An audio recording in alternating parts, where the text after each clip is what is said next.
সন্ধে বাজে ৬টা। এই যে আমরা ৩:৩০ জন বেরিয়ে পড়েছি সেজে গুজে ঘেমে নিয়ে। কোথায় যাচ্ছি সেটা দেখার জন্য পুরো ব্লগটা অবশ্যই দেখতে হবে। হাই গাইস, সবাইকে নমস্কার। কেমন আছো সবাই? আশা করি সবাই ভালো আছো এবং সুস্থ আছো। অটো করে এসে সোজা নেমে পড়েছি কামানচমনিতে। এখান থেকে শুরু হয়েছে দুর্দান্ত সব লাইটিং, পুরো পুজো ভাইবস। এই যে বললাম ৩:৩০ জন, এই হচ্ছে সেই সারে। ওর আকর্ষণ হলো মণ্ডপের সিঁড়ি বেয়ে ওঠা আর নামা। কামানচমনির এই পুজোটা দিয়ে আমাদের পুজো দেখা শুরু।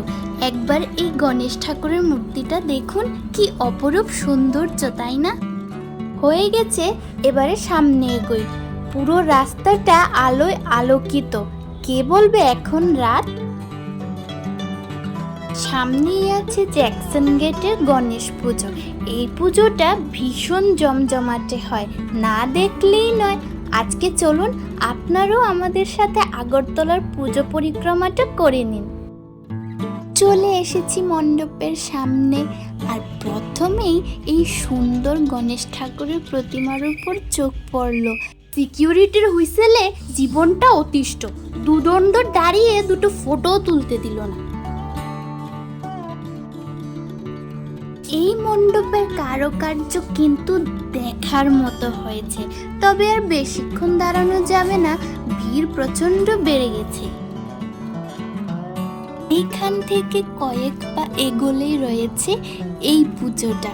এটাও ভীষণ সুন্দর পুজো হয়েছে।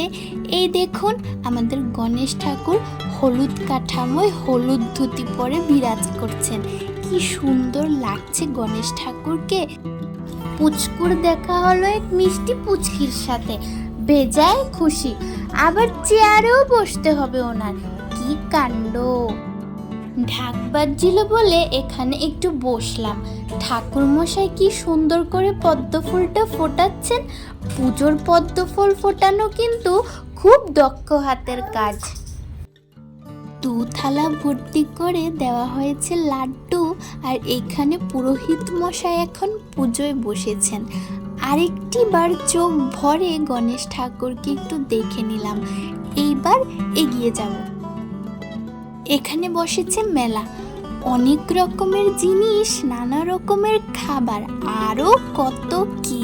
তবে এখন আর দাঁড়াচ্ছি না, আগে রবীন্দ্র ভবনের পুজোটা দেখে আসি, তারপর ফেরার পথে সবকটা দোকানে একটু ঘুরে আসব।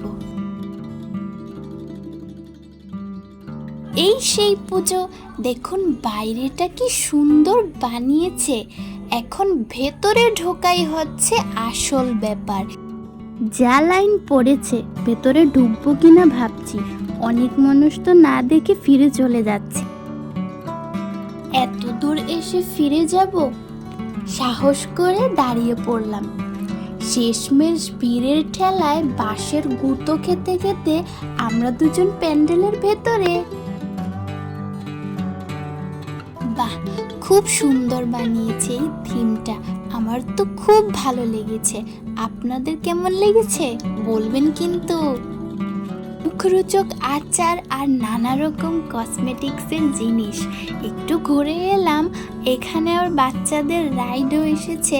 আমাদের পুচকু তো আমাদের টানতে টানতে নিয়ে এসেছে, ও রাইডে বসবে। বেশ কটা পুজো দেখা হয়ে গেছে, এখন চলে যাচ্ছি বাড়ি। খুব মজা হয়েছে এবারে গণেশ পুজোয়। আগরতলার গণেশ পুজো পরিক্রমা আপনাদের কেমন লেগেছে কমেন্ট করে জানাবেন। আজকে তাহলে চলি, দেখা হবে অন্য ব্লগে।